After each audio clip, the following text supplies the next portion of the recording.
చోలే అండి ఇది. చిన్న శనగలు అనమాట, నల్ల శనగలు అంటారు కదా.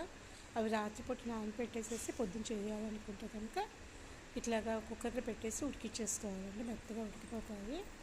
అందులో సగం శనగలేమో మనం విడిగా తీసుకుని సగం శనగలేమో సర్వింగ్ బౌల్లోకి తీసుకోవాలి. ఈ శనగలు ఏం చేయాలంటే బ్లెండర్లో వేసేసి కొంచెం టమాటాలు, 2-3 టమాటాలు, ఎంత పులుపు కావాలో అంత అనమాట, ఇలా గ్రైండర్లో వేసేసుకుని మెత్తగా తిప్పేసుకోవాలి.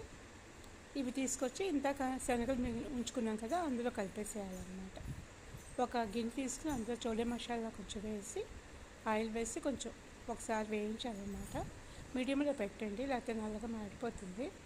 ఈ మసాలా కొంచెం ఎక్కువే వేసుకోవచ్చండి, బాగుంటుంది, పెద్ద ఘాటుగా ఉండదు, బాగుంటుంది. ఇందులో మనం ఇప్పుడు బ్లెండ్ చేసుకున్నదంతా అందులో వేసేయాలన్నమాట.